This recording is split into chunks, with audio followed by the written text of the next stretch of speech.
Salut à tous mes petits amis cinéphiles, aujourd'hui on se retrouve pour l'épisode 2 de l'émission No Spoil. Petite question, vous connaissez Batman?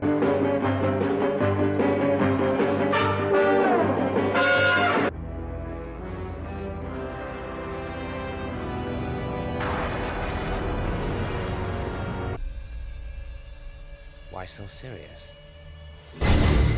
Mais bien sûr, putain. Et bien entendu, vous avez sûrement entendu parler de Batman et Robin, réalisé par Joel Schumacher en 1997. Certaines chaînes YouTube ont déjà mentionné ce film en disant que c'est une bouse infâme. C'est la vérité, il est nul, putain, ce film est à chier, George Clooney est mauvais dedans. C'est une honte et une insulte à l'univers de Batman. Allez, l'heure est venue encore pour moi de souffrir pour vous. C'est parti pour la review de Batman et Robin.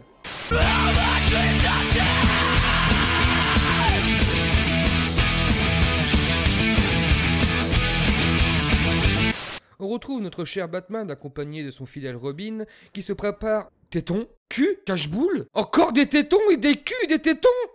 Bon, qui se prépare à partir en mission dans les rues infectes de Gotham City. Une fois nos deux super-héros habillés et préparés, on les retrouve en train d'admirer la superbe Batmobile.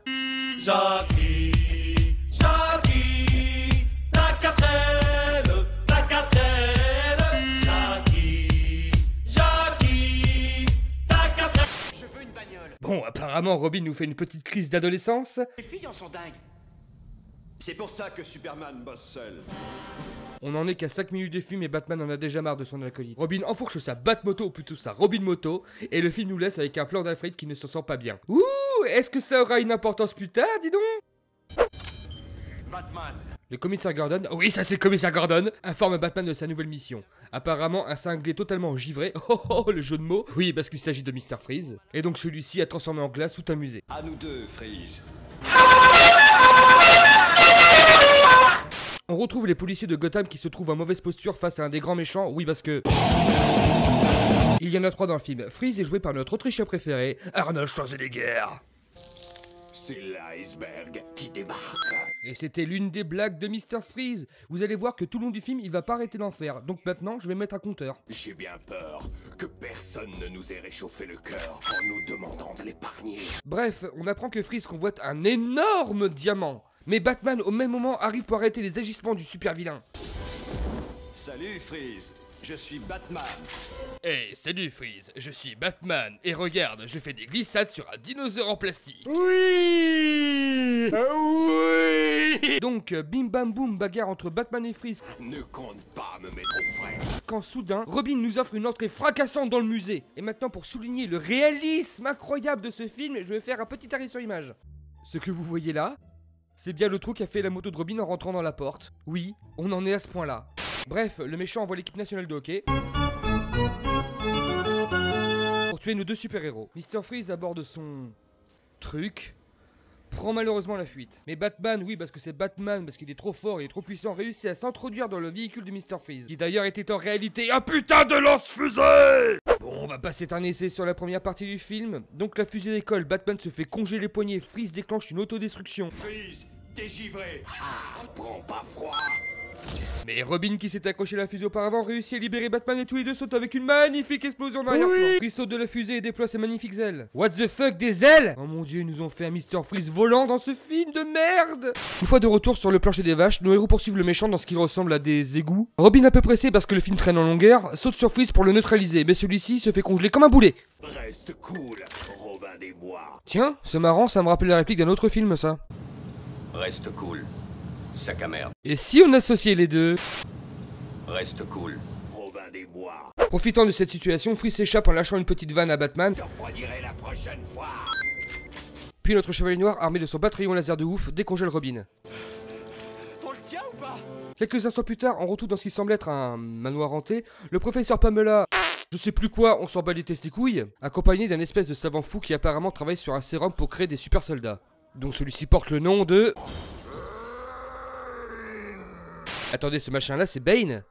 Mais c'est du foutage de gueule. Pour toi, jeune ignorant qui ne connaît pas Bane, je vais t'expliquer qui c'est. Il est de prime abord assez introverti, il possède une éminente intelligence et un grand sens de la déduction. Ainsi, dans le film controversé Batman et Robin de Joel Schumacher, il est représenté comme un être surpuissant, massif, mais complètement dénué d'intelligence. Bane sait que sa force seule ne pourra jamais lui permettre de se hisser parmi les puissants de ce monde, et est persuadé que le savoir bien utilisé serait la meilleure des armes. L'esprit de survie de Bane est très développé, notamment à cause d'un séjour en prison. C'est un homme décidé et qui n'hésite pas à traquer nos proies sans lui laisser de répit, jusqu'à ce qu'elle demande grâce ou qu'elle meure. Égoïste et vaniteux, il souhaite tout avoir et ne tolère pas qu'on lui donne des ordres. Donc voilà, vous comprenez un petit peu mieux ma déception. Donc, retour au film, le savant fou, on sait pas pourquoi, tue Pamela. Mais celle-ci revient à la vie miraculeusement grâce aux produits chimiques renversés sur elle, ce qui la transforma tout simplement en Poison Ivy. La nouvelle méchante dragouille un tout petit peu le professeur et le tue grâce à ses nouveaux pouvoirs d'empoisonneuse. On se retrouve dans le repère secret de Mr. Freeze, chut, secret, où l'on apprend qu'il convoite à présent les diamants de Bruce Wayne. Et également que les diamants sont une source d'énergie pour l'homme glaçon. Bon, je vais finir de vous présenter tous les personnages du film et je vais vous passer tous les passages qui ne sont pas intéressants. Donc, une jeune fille se rend au manoir des Wayne et il s'avère qu'elle est la nièce de notre cher Alfred. Bref, on se retrouve à la soirée organisée par Bruce Wayne, qui est en réalité un piège pour mettre la main sur Freeze. C'est alors qu'a lieu une vente aux enchères un tout petit peu chelou. J'offre 10 000 $ pour cette belle orchidée. Moi, j'offre 30 000 $ pour ce charmant magnolia. Alors, mon petit lapin, ce que vous êtes en train de faire, ça s'appelle du trafic d'humains ou de la prostitution. Poison Ivy qui s'est introduit dans la soirée, envoûte Batman et Robin et dérobe les diamants. Mais c'est à ce moment que Freeze débarque et se met à congeler tous les invités. Je crois que j'ai jeté un froid. Restez de glace. De glace.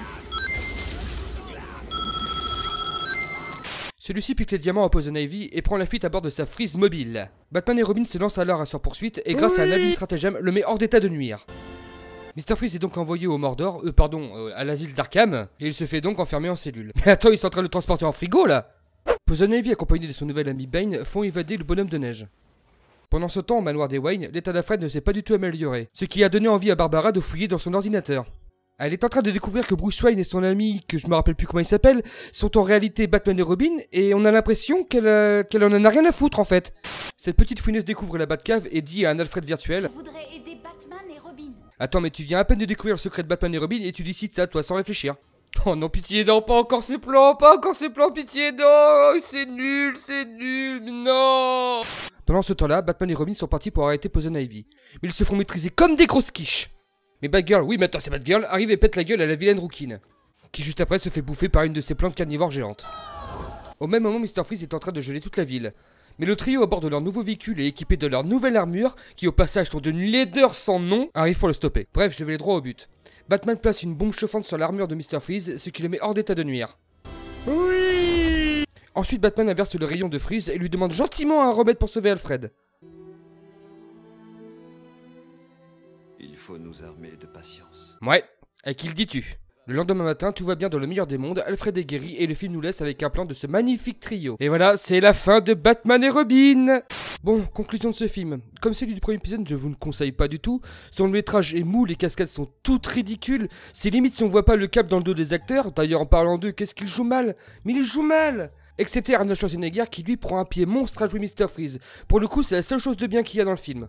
Et voilà, c'est fini pour le second épisode de No Spoil. J'espère que celui-ci vous aura plu. Si vous l'avez kiffé, vous savez quoi faire. Je vous fais la bise, à bientôt, tchou!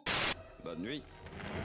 À la fin du dernier Batman, on se rend compte que le méchant n'était pas celui qu'on pensait, que c'était Marion Cotillard, un peu comme...